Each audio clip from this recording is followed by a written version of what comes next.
You so much. और अब हम लोग सुनेंगे मैम की कहानी, मैम की जुबानी। सो एक जबरदस्त तालियां हमारी मैम के लिए।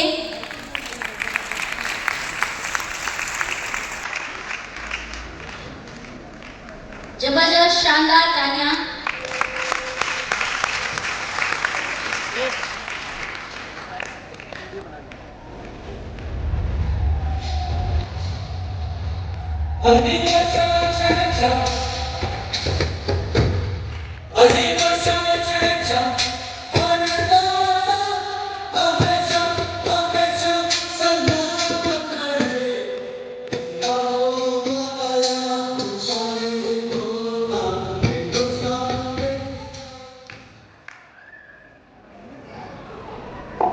सभी को राधे राधे राधे। इतना सम्मान देने के लिए सबका बहुत बहुत शुक्रिया। मेरे गुरु, मेरे बड़े भाई, मेरे पिता के समान अरविंद पांडे सर, जिन्होंने हमेशा मुझे छोटी बहन की तरह मुझे हमेशा सम्मान दिया। लेकिन आज जो ये सम्मान मुझे मिला है इसकी मैं 10% हकदार हूं, क्योंकि ये जो सारी मेहनत, ये जो रिकॉग्निशन जो सब है, वो मेरे दिल में राज करने वाले मेरे पति अरविंद यादव की देन, उनकी मेहनत का नतीजा है जो आज मैं यहाँ पर आप सबके बीच में हूँ।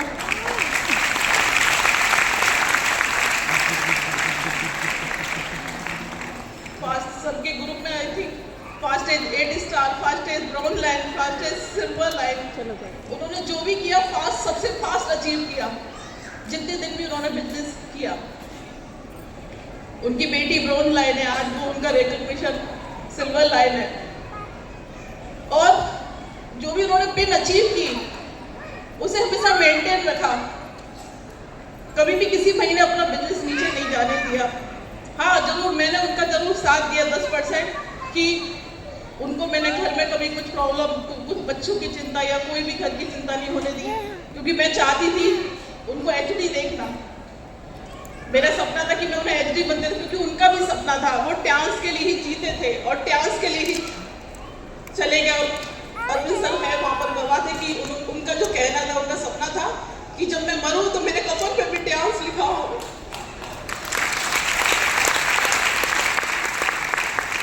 और उनका सपना पूरा करा, उनके डाउन लाइन या उनके अपलाइन ने उनके कफन पे ट्यांस लिखा गया। जब वो लास्ट में गए तो उनके कफन पे ट्यांस लिखा हुआ था। तो उनका सपना था, बीमार तो कहते थे बस मैं एक बार दोबारा से दहाड़ना चाहता हूँ, दोबारा से एक बार फिर मैं अपने सपने को पूरा करना चाहता हूँ। तो मेरे में इतनी ताकत नहीं है कि उनका सपना उस तरीके से पूरा कर सकूं, लेकिन कोशिश करूंगी, प्रयास करूंगी कि मैं उनके सपने को पूरा कर सकूं, क्योंकि उनकी वजह से 5 देशों की यात्रा मैंने की है, कार फंड उनको मिला है, इतना सम्मान, इतना रिकॉग्निशन उनको मिला। आज सब कुछ वो नहीं है, लेकिन आज सब कुछ एज इट इज वो यहाँ छोड़ कर गए हैं। और मैं उनके अपलाइन को भी वायदा करूंगी, और उनके जो भी उनके साथ काम करने वाले लीडर्स थे, उनके स्टार्स हैं, उनसे भी मैं वायदा करूंगी कि जैसा प्यार एक बाप की तरह उन्होंने आपको प्यार दिया, तो एक माँ की तरह प्यार देने की कोशिश करूंगी, आपका सपोर्ट देने की कोशिश, आपके लिए सपोर्ट करने की कोशिश करूंगी। जिस तरीके से आधी रात आप उनको कॉल करके अपनी समस्या को बता देते, तो आपके लिए भी 24 घंटे ये माँ आपके लिए हाजिर रहेगी। 24 घंटे ट्यांस से रिलेटेड आपको कोई भी समस्या होगी, कोई भी परेशानी होगी, कोई भी मदद की जरूरत हो, तो मैं उनकी जगह पूरा प्रयास करूंगी कि आपको सपोर्ट करने का, उनकी जगह खड़े रहने का पूरा प्रयास करूंगी आपके साथ।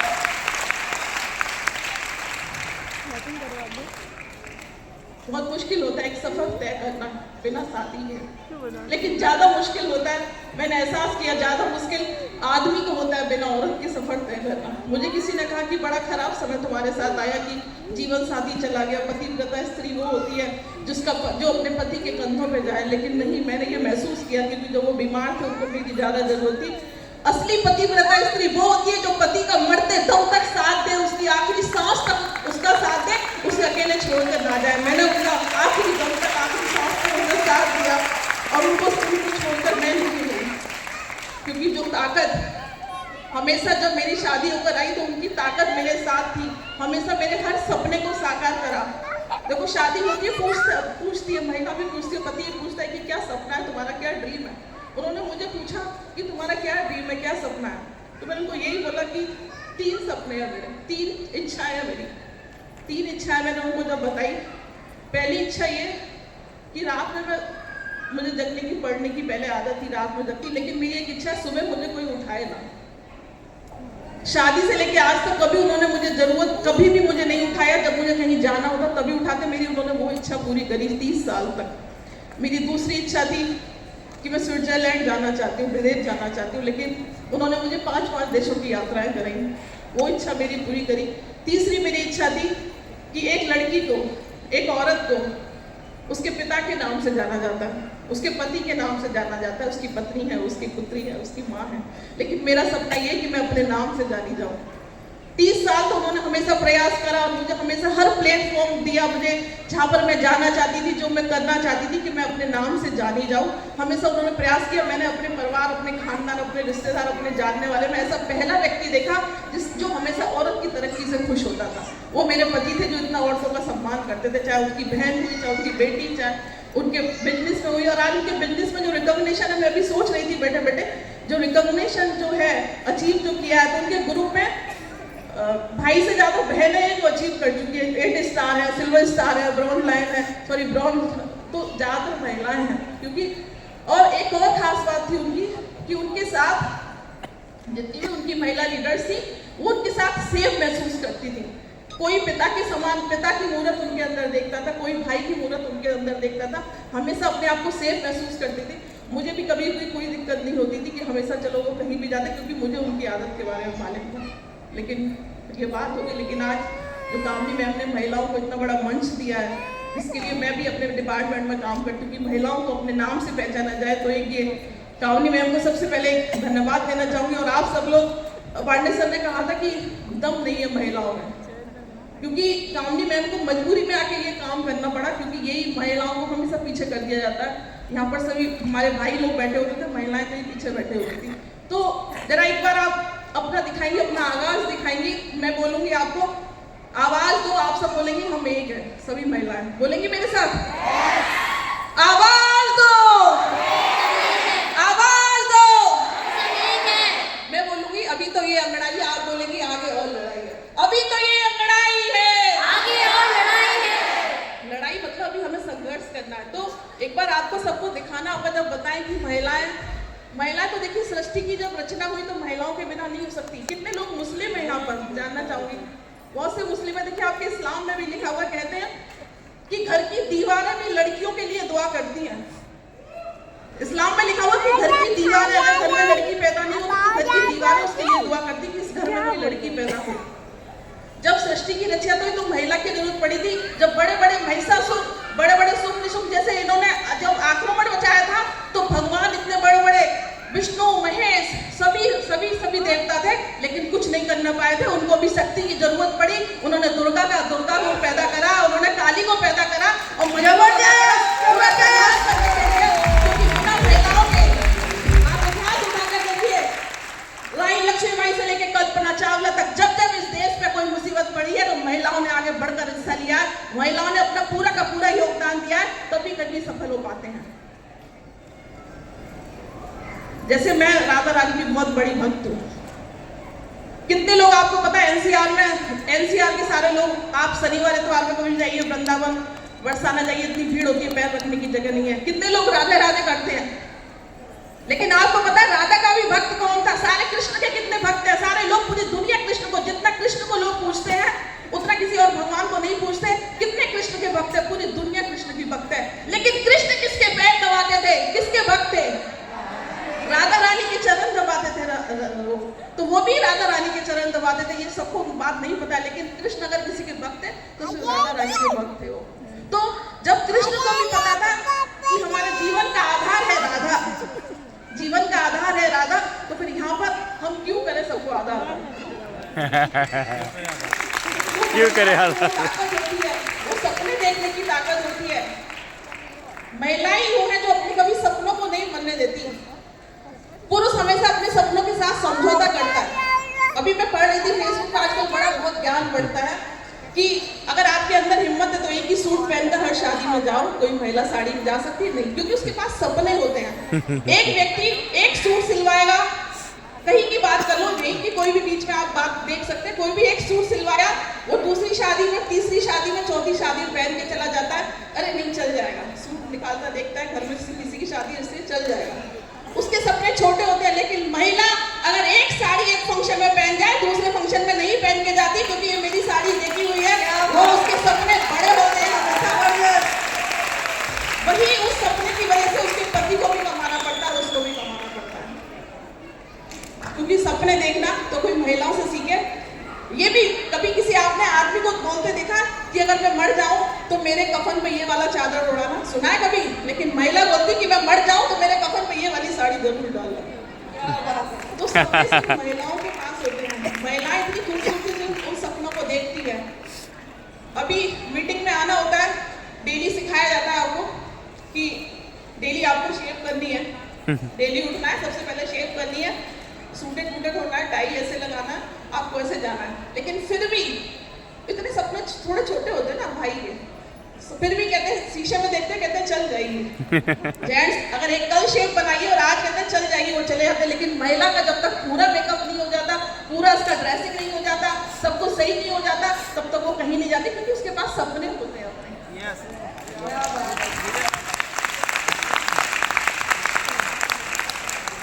वैसे जो भाई लोग हैं उनसे भी कहना चाहूंगी, आज ज्यादातर सभी लोग अपने घर से किसी ना किसी को लेकर आए हैं कि आप अपनी, लेकिन सर एक शिकायत है कि आप भाभी जी को नहीं लेकर आए हैं।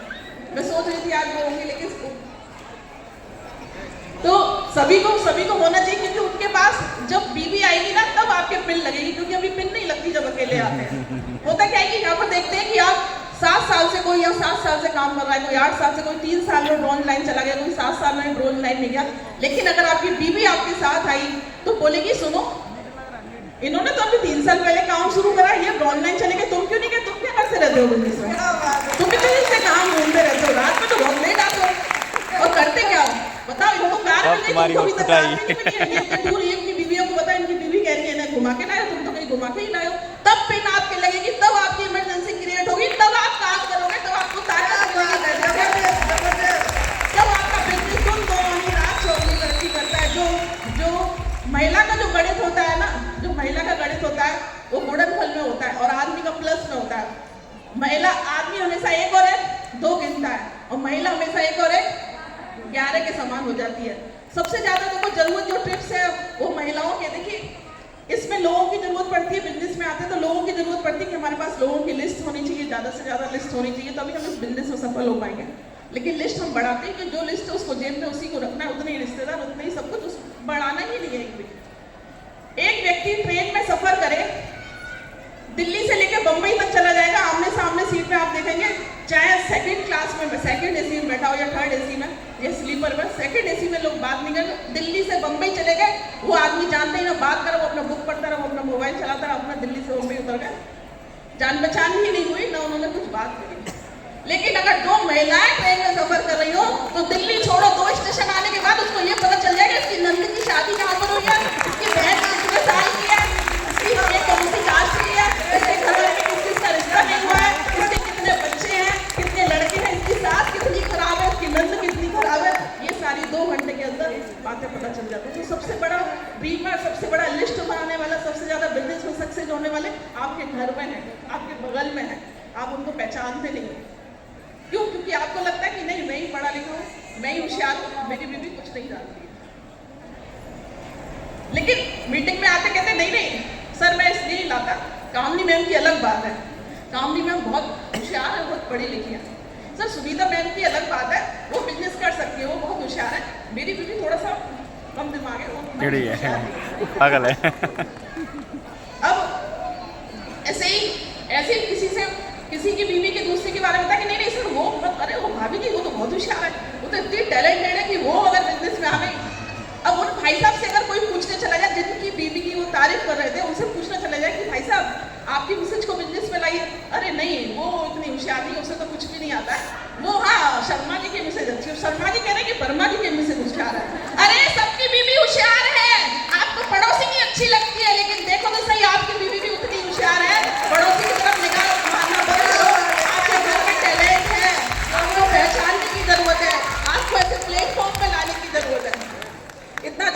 प्लेटफॉर्म आपके लिए करा है। यहाँ पर एक पिता जैसा स्नेह मिलता है, आपको वो सम्मान मिलता है, जो सम्मान महिलाओं को आज हमारे देश में कहा जाता है कि नारी शक्ति है, लेकिन फिर भी उसको उतना सम्मान नहीं मिलता। जब तक वो अपने पैसे उसके जेब में नहीं होंगे, जब तक वो कमाएगी नहीं, घर से नहीं निकलेगी, जब तक चार लोगों के बीच में जाएगी नहीं, जब तक आवाज अपनी उठाएगी नहीं, आप घूंघट में कब तक पड़े रहेंगे। सफर सभी का ऐसे ही शुरू होता है, घूंघट से लेके और बाहर तक आने का, बाहर तक दूर का सफर शुरू होता है। ऐसे ही मेरा भी सफर ऐसी परिवार से शुरू हुआ, लेकिन मुझे मेरे पति ने बहुत सपोर्ट करा। उन्होंने हमेशा मेरे सपनों के साथ अपने सपने को रखा, पहले मेरे सपने को रखा, उसके बाद उन्होंने अपने सपने को रखा। हमेशा मुझे ऐसा मंच दिया कि मैं आज आप लोगों के बीच में बात कर सकती हूँ। ये जो सारी ताकत है, सारी एनर्जी है, वो मेरे पति अरविंद यादव की देन है, जो उन्होंने मुझे इतना स्ट्रॉन्ग बनाया और हमेशा मुझे आगे बढ़ा रखा। पता नहीं, शायद ये भगवान की मर्जी थी कि उन्होंने मुझे पहले से इतना स्ट्रॉन्ग बनाया कि शायद उनको पता था या ईश्वर को पता था कि अगर मैं नहीं रहूँ तो ये मेरी पत्नी मेरे सब कुछ घर पे संभाल सकती। मुझे पता है कि वो मैं नहीं रहती तो वो व्यक्ति टूट जाते, लेकिन उन्होंने मुझे ऊपर इतनी जिम्मेदारी देकर गए हैं। मेरी अपनी 2 बेटियों की जिम्मेदारी देखे गए हैं, अपने इतने बड़े परिवार की जिम्मेदारी मुझे देकर गए हैं, तो मुझे उठना पड़ेगा और मैं पूरा प्रयास करूंगी, मैं पूरा कोशिश करूंगी कि मैं उनके सपनों को साकार करने की कोशिश करूंगी। ये रिकॉग्निशन यहाँ तक इनका था, जो अगला रिकॉग्निशन होगा वो मेरी मेहनत का होगा, वो मैं इंतजार करूंगी कब होगा, अभी नहीं तो फिर होगा। तो एक बार सब जोर से बोलेंगे प्रेम से, राधे राधे राधे राधे। जय हिंद, जय श्याम, जय भारत।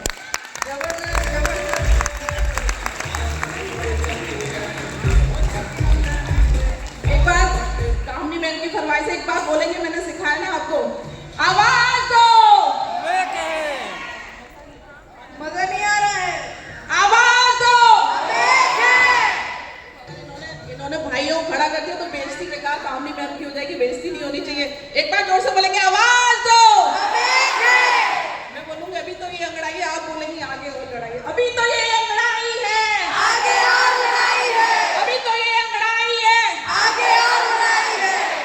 मैं बोलूंगी हर जोर जुल्म की टक्कर पे, आप बोलेंगी संघर्ष हमारा नारा है। हर जोर जुल्म की टक्कर पे संघर्ष हमारा नारा है। हर जोर जुल्म की टक्कर पे संघर्ष हमारा नारा है। जय भारत, जय नारी, जय व्यास, जय व्यास। बहुत ही जबरदस्त तरीके से एक एनर्जेटिक सेशन मिला हमें और एनर्जी वापस आ गई। मैम ने बहुत ही जबरदस्त तरीके से अपनी शेयरिंग की। थोड़ा इमोशनल हुए हम, लेकिन कहानियाँ इमोशनली होती हैं। जब दिल से कनेक्ट हो जाती है, जब सपने अपने हो जाते हैं, तो जिद जो हमारी होती है वो एक दिन कामयाब